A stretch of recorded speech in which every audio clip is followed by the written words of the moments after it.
What an electric Thursday night game as the Bell Center. The Habs and Rangers played with fire, with passion, a fast game back and forth. And even though the Rangers didn't have a lead at all this game, they managed to squeak one out in the shootout. But there's a lot of good news with the Habs. Guhle playing well, Belzile scoring, shorthanded goal. We got all that to cover on this edition of Habs Digest.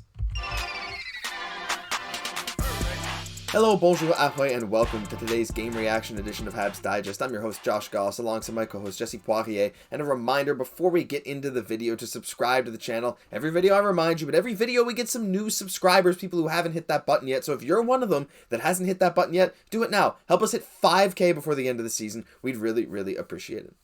Jesse, as I sort of said in the intro, that game was fast, it was fun, it was electric, some just amazing moments throughout the whole game, from a Josh Anderson shorty, Belzile snipe, Harvey Pinard diving on the ground multiple times trying to chip it in, and despite the Habs' horrible injury luck, and guys, Christian Dvorak and Jordan Harris both just went on the injured reserve before this game, the Habs are still keeping in these games with teams with the likes of the Hurricanes and Rangers.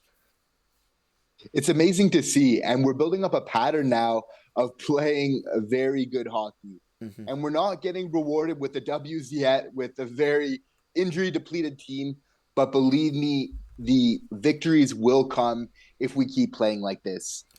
And what I really liked about the way we were playing tonight, Josh, was it was a lot of north-south hockey. You know, we weren't going D to D too much. We were making kind of one pass from the defenseman to the other, then looking for our forwards, you know, up ice. And that was kind of reminiscent for me of our run to the Stanley Cup Finals, where we were doing that, playing that north-south hockey, you know, making those decisive plays up the ice. You know, that combined with creating a lot of turnovers, continuing our pattern of, you know, putting pressure on the puck carrier and then anticipating where it's going to go. We're seeing, again, that working to great effect tonight. Yeah, it's really cool to see Montreal play like this. You know, when you see a roster like this, an injury-depleted roster, you're like, okay, well, maybe they won't hang in with these good teams. This is back-to-back games that Habs have forced shootouts against some of the top teams in the NHL, at least projected to be Stanley Cup contenders.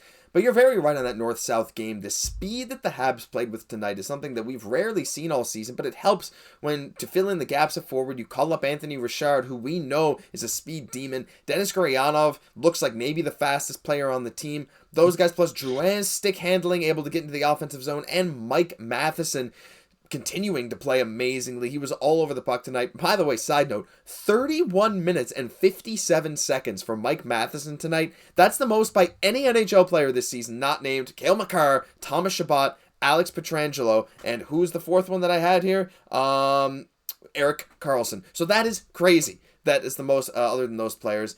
But Jesse, this game was so fun, so fast, and a lot of the Habs' chances came on little breaks, whether it's that Guhle kind of broken play, 360 chop goal early in the first, the Belzile snipe. I mean, what were your thoughts on this north-south game? Do you think this is something Montreal should continue to try and do? Because it seemed like it was working. Absolutely. You know, playing quick, and the transition has always been a part of our game, but you need the puck to be able to do that, right? So our defensive strategy of kind of putting a little bit more pressure, knowing when to do that. And then, you know, I think Marty St. Louis, just tremendous hockey smarts, are passing on to this team because he's just in their ears every day, you know, just sharing his knowledge. And I think just slowly we're really starting to see it, and I'm really happy too. Yeah, it was pretty fun to watch this the whole time, and not only like on these scoring opportunities, but there was just like it felt like even when there wasn't a scoring opportunity, players like Michael Pezzetta, like Raphael Harvey Pinard, are putting in all their effort to fly into these corners to try and create chances for their line mates. That fourth line was buzzing again. It was kind of some shift in lines around. Belzile got bumped up towards the end of the game, but early we saw some Richard, Pezzetta, and Belzile together.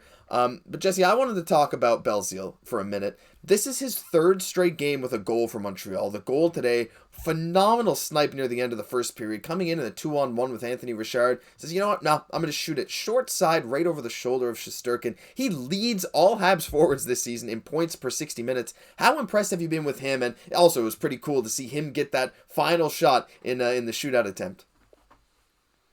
I've been very impressed with him. And, you know, those shots that he's been scoring recently, going back to even a couple games now, that's the release of a 50-goal scorer in the NHL, if you wouldn't know better. Like, those are some ridiculous snipes. So, this has to feel so good for him. It was so nice to see him so pumped Mm-hmm. after that goal, on home ice. He's probably got family there. So this was just a really exciting game, filled with a lot of skill from some people you're not really expecting all the time. But I mean, you can't ask for much more than from Alex Belzile than really what he's showing right now. No, and it's crazy that in a game against a team like the Rangers with one of the best goalies in the NHL, a Vezina winner, Igor Shesterkin, they have Patrick Kane, Vladimir Tarasenko, Artemi Panarin, Mika Zibanejad, Chris Kreider, and Adam Fox on defense. This team is stacked from top to bottom, straight up. Yet who shined in this game? It was guys like Alex Belzile and Raphael Harvey-Pinard who were really taking the spotlight away from those other guys, and I think that's been insanely impressive from Montreal. And I wanted to talk about Montreal's shorthanded defense as well. Not on the penalty kill. Well, a bit on the penalty kill. But with so many injuries, guys are having to step up. Weidman was playing again tonight. Kovacevic was playing really, really well tonight. There was a period where the Rangers had the Habs hemmed in to their own zone. I think Covey was on a 2.5 minute, 3 minute shift and made a ridiculous kick save. I can't remember if it was on Zibanejad or Panarin to save a goal. I thought the Habs defense, despite some defensive breakdowns, like that Trouba goal early in the second period, I mean, with what they have to work with, how awesome is it to see that, Monty isn't fully relied on every single game, him and Allen, to bail us out when the defense, especially guys like David Savard and Kovacevic, are able to keep the pucks away from the net. Absolutely. They're playing with a lot of heart. It was so nice to see Cayden Guhle back, in the game tonight. Again, knowing when to jump in that offensive zone to be decisive and everything else. And really helps that Matheson really has stepped up his game. Edmundson looks like he's getting back to form. I thought that his gap control, his stick positioning, everything else was great tonight. So overall, I think a really solid effort, along with Montembeault himself having a great game as well. Yeah, he did. And you're right about Guhle. I mean, he was phenomenal defensively. Yeah, he took a penalty at one point, but it's fine. But his offense, too, his ability to know when to step up, when to take that shot was crazy. But we also got to talk about our boy Josh Anderson, 19th goal of the season. He's going to break 20. It sure seems like it. He's been on a tear in the last few weeks. This guy looks like he's scoring left and right. The effort he's putting in. I think he had 3 or 4 breakaways this game, including one, was it late in the third, maybe even overtime. I think he hits, I think it was overtime. He hit the post on his third breakaway of the game, but he scored on the first one of a turnover from Patrick Kane. Chris Tierney feeds a beautiful pass to Josh Anderson for the breakaway goal.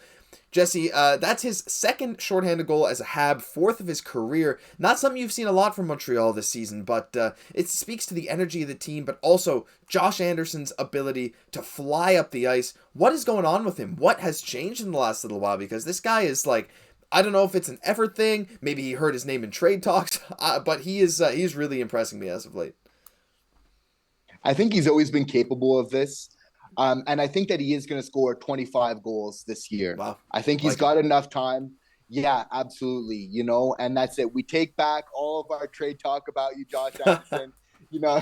Nothing personal at all. But, just doing all those great things that we just come to expect from him that make him such a unique player in the NHL, coveted by many a team. Make no mistake about it, so we're definitely lucky to have him. We sure are. But, unfortunately, despite his amazing effort, the goal from Belzile, Cayden Guhle, like I said, the Habs had a lead or were tied this whole game. Habs got out to that 1-0 lead early, then 1-1, then 2-1, then 2-2, 3-2, 3-3.